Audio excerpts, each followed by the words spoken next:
Abra a Escritura Sagrada, por gentileza. Eu fiz aqui um esboço. Tiago, se quiser um título, As Vestes de José e a Veste da Salvação. As Vestes de José e a Veste da Salvação.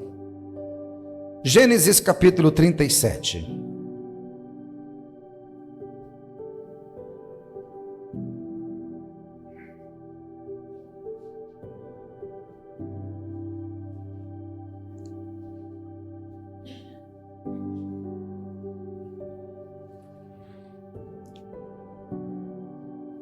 Veste na Bíblia.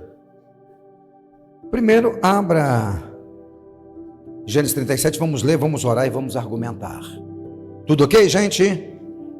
Versículo 3. Ora, Israel amava mais José do que a todos os seus filhos, porque era filho da sua velhice. E lhe fez uma túnica talar de mangas compridas. Pai, diante de nós está a tua palavra que é fiel e verdadeira, não pode mentir. Fala conosco e ministra os nossos corações, derrama da revelação da tua palavra na nossa consciência, nos ensina aquilo que o Senhor quer nos ensinar e dai-nos revelação da tua palavra, que a gente venha reter esses ensinamentos para poder praticá-los. Ministra aos nossos corações. Quanto a mim que vou ministrar a tua palavra, tenha misericórdia de mim, me capacita. Em nome de Jesus, todos digam amém. Veste na Bíblia tem uma profundidade. Nós vamos pegar aqui as vestes de José, de fases que ele passou na vida dele, e cada fase era uma veste, mas nós vamos tentar explicar isso nos nossos dias de uma forma espiritual, e a gente se identificar que tipo de veste que nós estamos vestindo. Que tipo de roupa que nós estamos vestindo? Eu não tenho que olhar para você e falar, irmão, você tem que trocar de vestes. Eu estou falando da espiritual. As suas vestes estão sujas. Quem faz isso é Jesus. Ele faz isso em Apocalipse. Aconselho que de mim vocês comprem colírio, vestes brancas, para cobrir a vergonha da nudez. Por que as vestes têm um significado? Eu vou tentar aqui só refrescar a sua memória. Por exemplo, quando tinha luto, ou tristeza, ou uma derrota, as pessoas vestiam um pano de saco, representando o quê? Luto, dor, humilhação. Mas desde o início do Gênesis, quando o homem caiu, diz as Escrituras, capítulo 3 do Gênesis, versículo 7, que eles fizeram para si vestes de figueira, para cobrir a sua vergonha. E quando Deus aparece no jardim e chama-os, lembram disso? E eles estavam escondidos. Diz as Escrituras no versículo 21, que Deus matou um animal e os vestiu com pele. Ali já está apontando para Jesus. Por quê? Porque um inocente morreu que não tinha culpa, para cobrir a nudez, a vergonha, entre aspas, pecado de um pecador. Então ali, um justo morrendo pelo o injusto. Então desde o Éden, já apontando para mim e para você. O sacrifício que Jesus fez aqui, por mim e por você, o sacrifício substantivo, vicário, substituiu, no nosso lugar ele morreu. Vocês estão compreendendo, sim ou não? Você vai ver vestes também, festivais, de festas.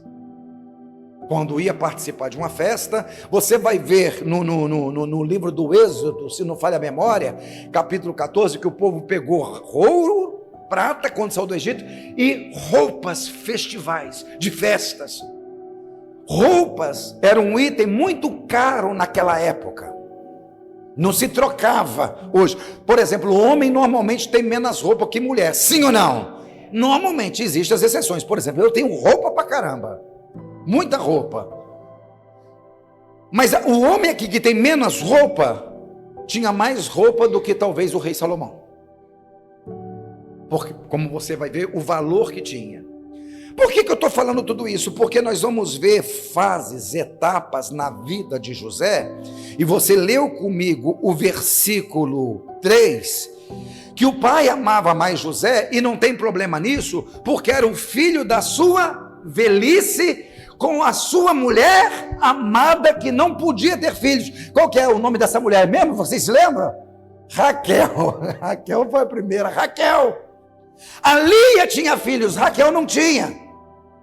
E foi o último filho que nasceu em Padã Arã, e ele tinha um carinho especial. E isso é normal, irmãos.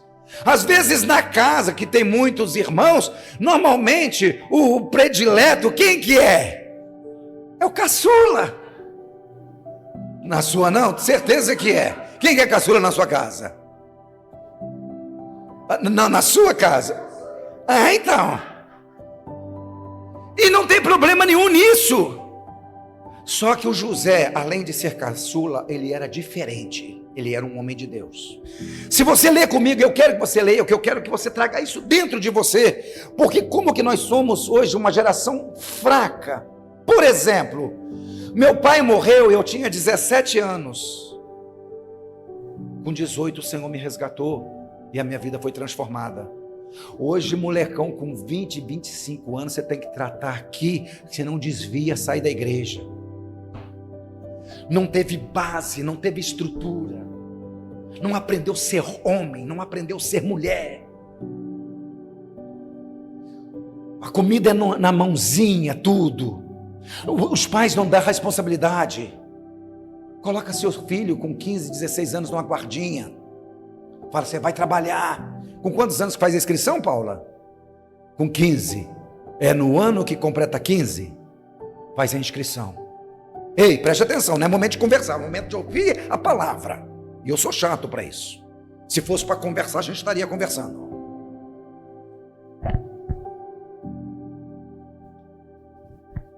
Aprenda a dar responsabilidade. Fala, olha, a água é por sua conta. A gente paga 100 conto ou 150 de água, que a água normalmente é mais barato que a energia elétrica. É por sua conta. Ainda que você receba o dinheiro, mas você abre uma caderneta de poupança. Mas ensina a ser homem. Ensina a ser mulher. Acordar cedo. A disciplina, a ter horário. A se submeter à autoridade, ao chefe. Hoje o bacaninha, não quis trabalhar mais, porque o chefe gritou comigo que você queria que ele fizesse o quê? Que engraxasse o seu sapato? Te oferecesse um suco? Então é uma geração fraca. E de quem que é a culpa? É dos pais. Então eu vejo José, um filho amado, mas olha só o que está escrito, versículo 1 do capítulo 37. Habitou Jacó na terra das peregrinações de seus pais, na terra de Canaã. Essa é a história de José. José, o que tem? Tinha quanto? 17 anos. E o que ele fazia? Apacentava o rebanho com seus.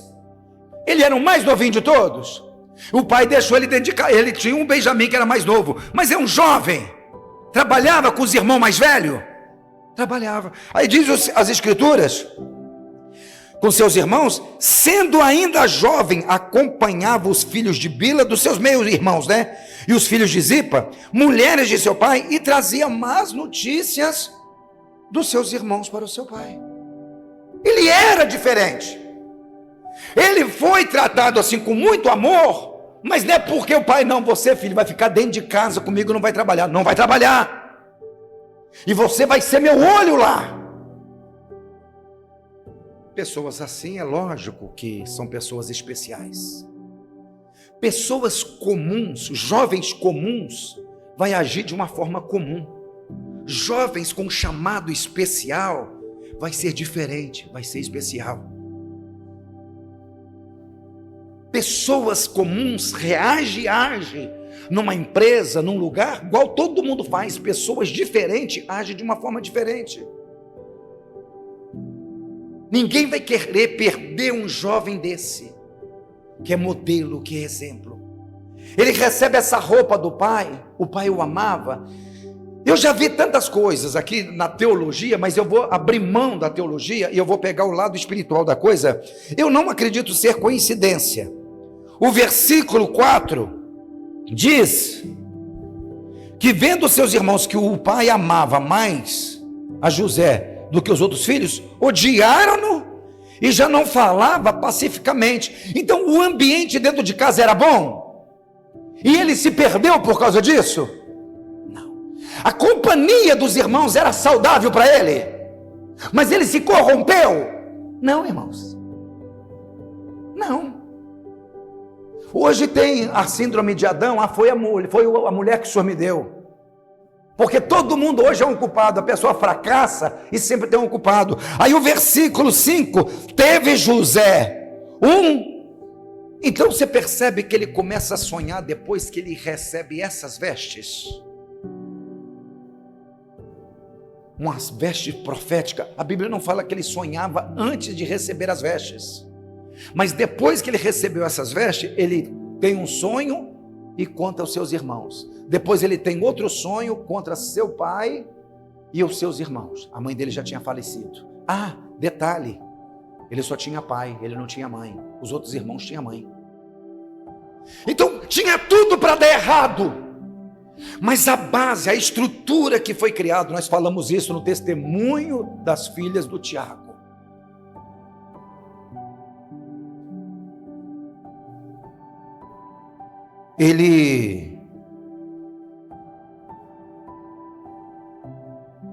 No versículo 11,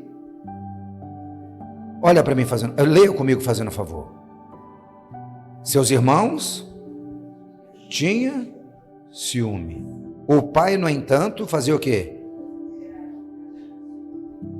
Porque os irmãos sabiam, esse cara vai acabar liderando sobre nós. Mas ele vai liderar por quê? Porque ele é diferente. Porque ele honra o pai. Ele não é um jovem perdido. Ele é um jovem que estava num ambiente tóxico, mas de um comportamento de um homem de Deus, e nós vamos ver isso. Preste atenção, eu anotei aqui, no versículo 19, versículo 20, e o versículo 19, 20 e o 23. Um dizia ao outro: lá vem o tal sonhador. Tem um ar de inveja aí? A gente inveja aquela mulher que apanha do marido. As mulheres, nossa, eu queria um homem desse para mim.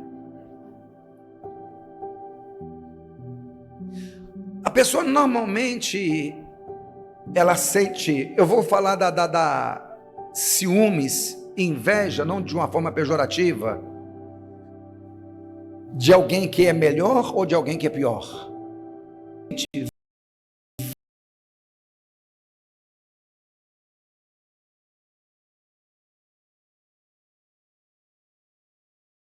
Vinde, pois, agora matemos, lancemos numa dessas covas.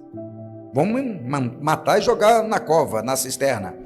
E vamos mentir, falando com o animal selvagem comeu, e vamos ver em que se darão o sonho. O que incomodava eles? Sonho. Pergunta para a pessoa que está ao teu lado: o sucesso do teu irmão te incomoda? Eu sei que a resposta de todos é não, mas vamos ser honestos.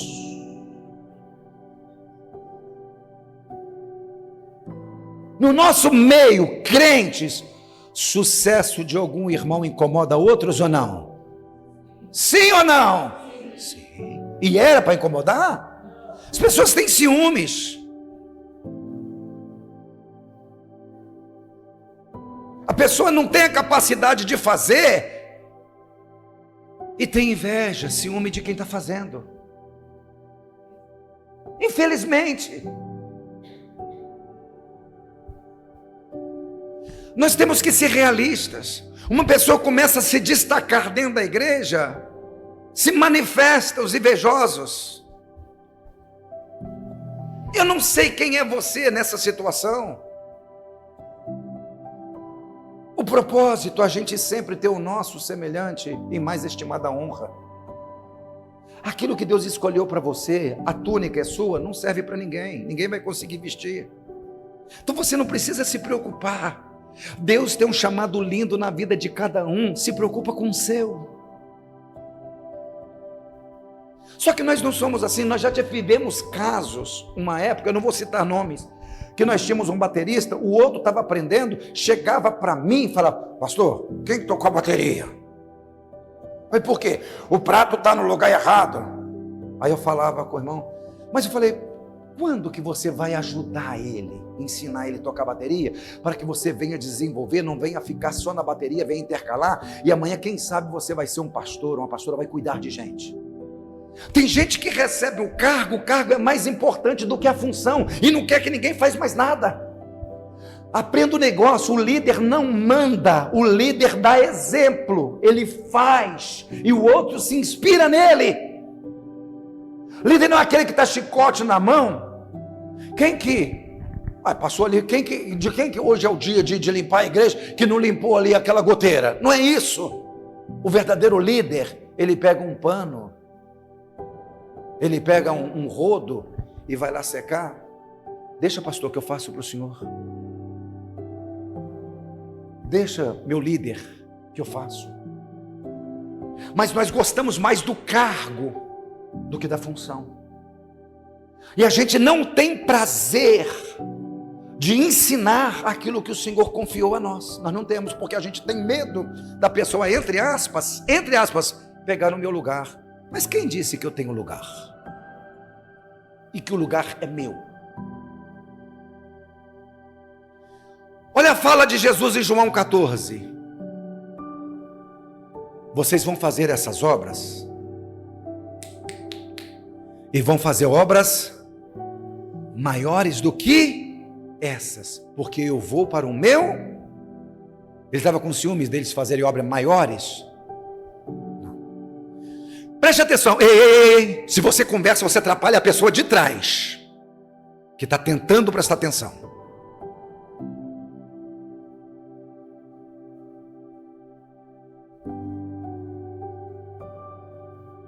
Qual que é o desejo do filho, do pai? É que o filho alcance aquilo que você não alcançou, sim ou não? É assim ou não é? Agnés, é isso? É isso? É isso, Cleonice? Que os nossos filhos cheguem aonde nós não chegamos? E por que nós não somos assim com os nossos filhos da fé, muitas vezes dentro da igreja? Que nós somos referência, nós temos ciúmes. Nós criticamos ao invés de elogiar. Lá vem lá o sonhador. Lá vem o puxa-saco do pastor.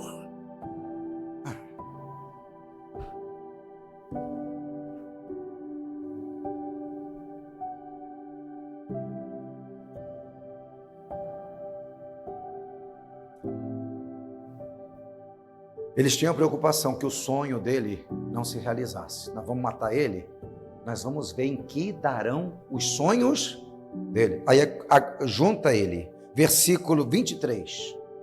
Logo o quê? Que chegou José, o que eles fizeram? A primeira coisa, tiraram a túnica profética. A inveja, os ciúmes, vamos tirar isso que ele recebeu.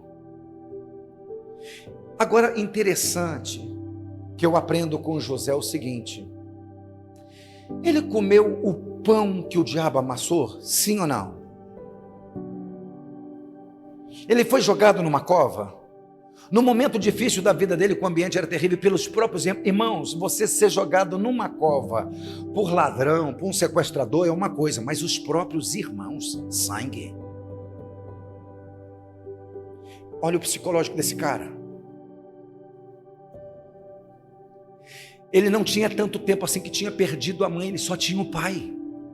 E eles não estão nem aí, porque eles estão preocupados que ele não chegue aonde ele sonhou chegar. Mas o sonho não era dele, era de Deus que colocou dentro dele.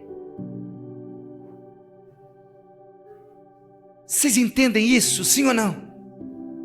Aquilo que era profético na vida dele, vamos arrancar. Só que a questão, aquela roupa só era um símbolo, que na verdade o verdadeiro sonho estava dentro dele. Repete comigo o seguinte, fala assim: ninguém pode arrancar o que Deus colocou dentro de mim. Deus tem um plano na vida dele. Interessante é isso. A gente tem que aprender a confiar em Deus. Agora é uma palavra para você que está sendo perseguido. Preste atenção, para você que está sendo invejado, porque eu tenho dó de quem critica, de quem inveja, de quem aponta, de quem mata, mas eu tenho mais dó de quem desiste. Ah, pastor, eu comecei a fazer, eu não quero confusão, eu vou parar. Você está simplesmente fazendo aquilo que o diabo queria que você fizesse. Você vai ser invejado, você vai ser perseguido, você vai ser criticado.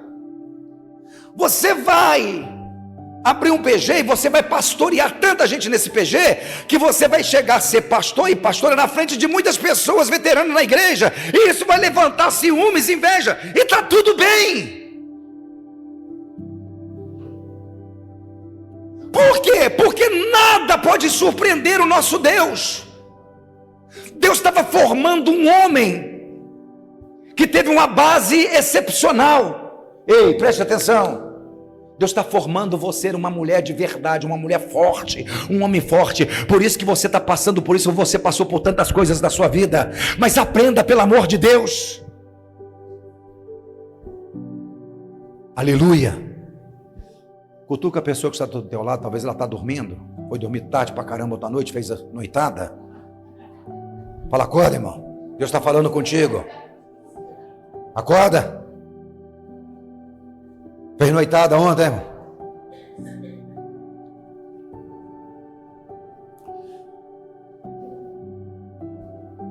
Quem tem habilidade, quem não tem, fica aqui. Salmo 105.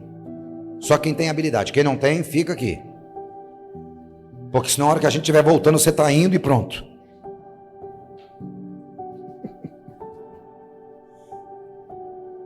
Salmo 105.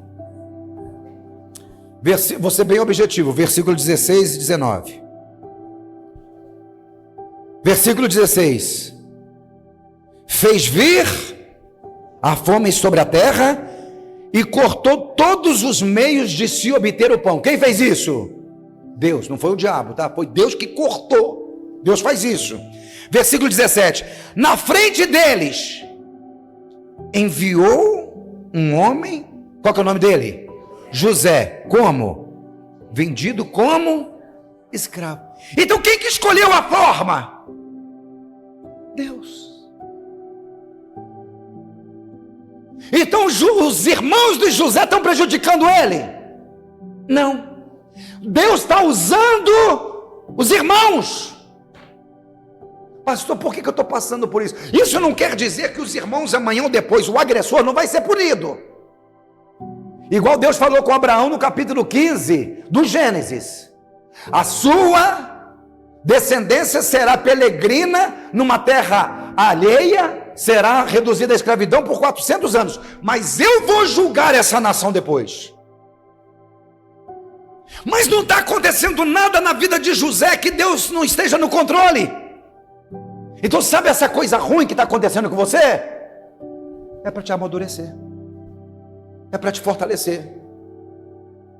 É para fazer você alguém forte, que tem algo grande para acontecer na sua vida. Diga amém.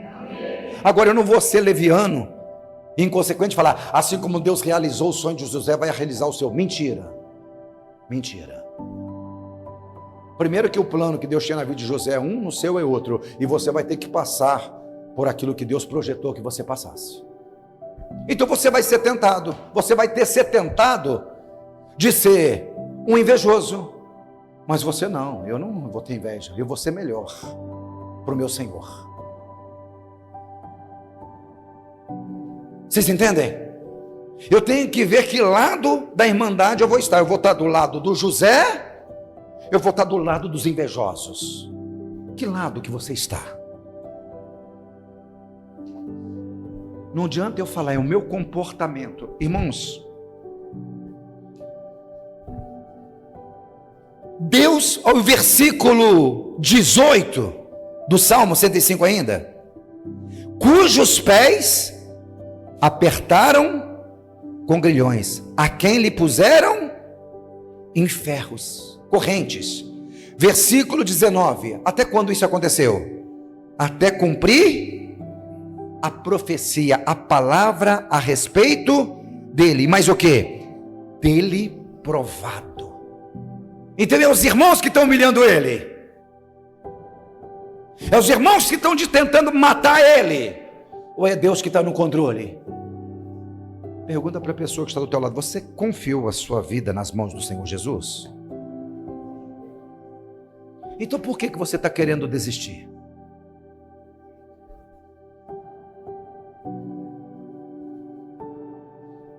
Ah, pastor, eu não vejo exemplo. Seja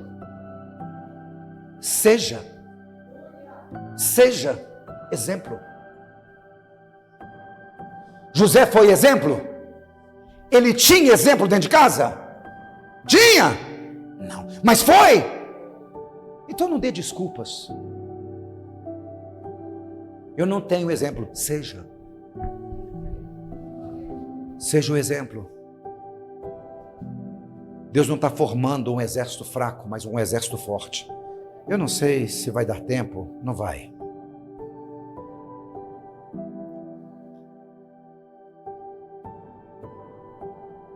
Capítulo 39, versículo 1.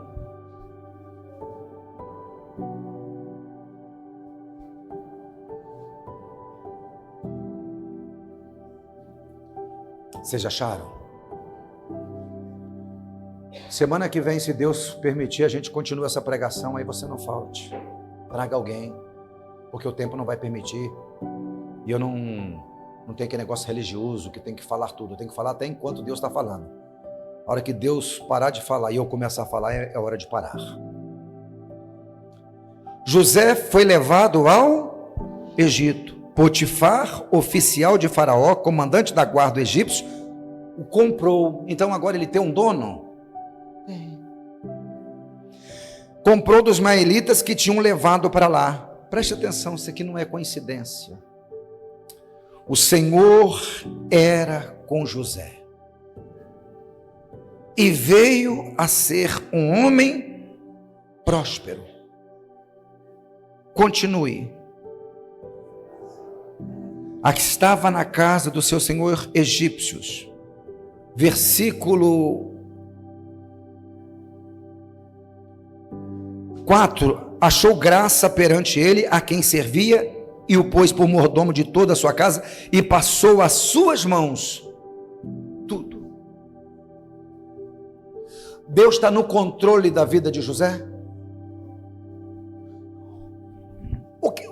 Quando a gente lê o texto, a gente conhece. Eu vou ser bem rápido, para a gente terminar pelo menos nessa terceira vestes. O que aconteceu ali na casa de Potifar? Me ajude aí. Antes da mulher, ele prosperou tudo? Deixa eu ler mais um versículo aqui. Versículo 6. Potifar, tudo o que tinha, confiou às mãos de José, de maneira que, tendo por mordomo, de nada sabia além do pão que se alimentava. José era formoso de porte e de aparência. O que José se tornou na casa de Potifar? Me ajude aí.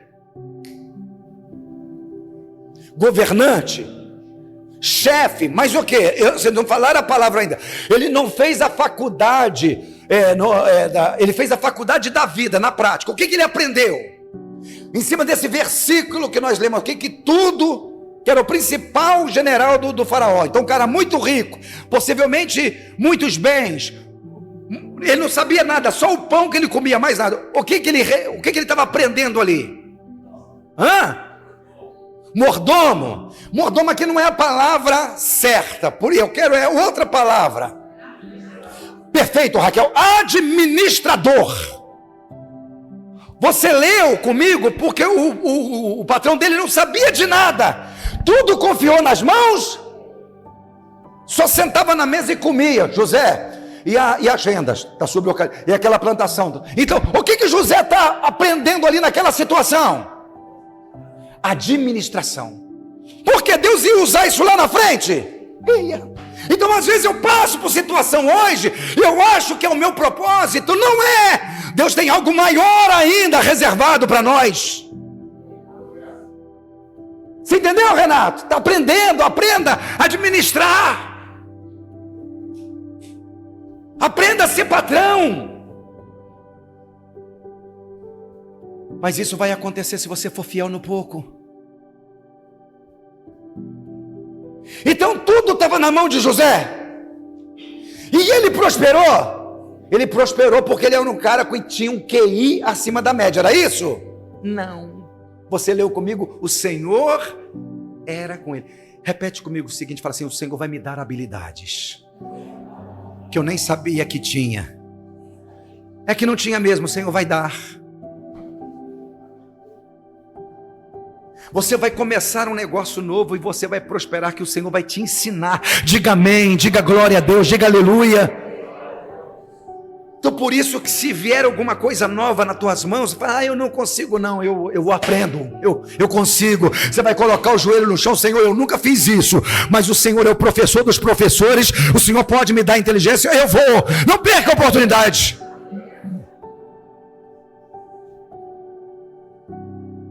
Não deixa passar.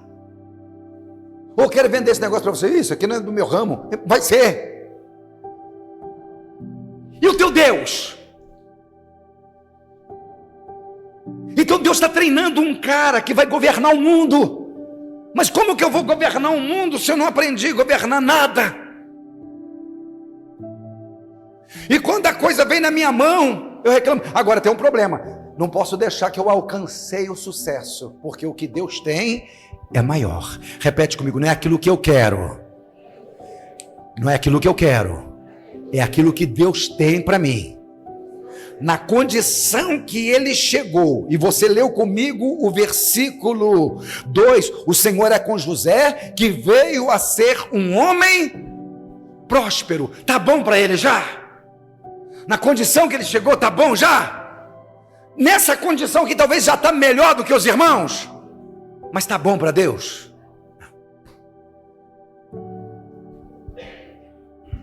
Ah, pastor, quero ficar na recepção até a volta de Jesus. Está bom para você, dona Cláudia, mas para Deus talvez não esteja. Está do lado de lá. Eu já falei para a irmã Cláudia, já falei para o Lu, já falei por tudo, para a Raquel: não se apegue aonde você está, é transitório.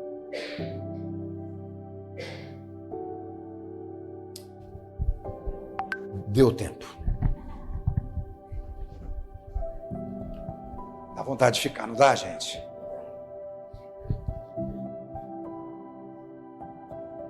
Outro dia a gente continua. Você que está em casa, outro dia a gente continua. Domingo que vem, ao invés de assistir pela YouTube, faz um esforcinho para estar com a gente. Tomar um café com a gente. Vamos ministrar a Santa Ceia?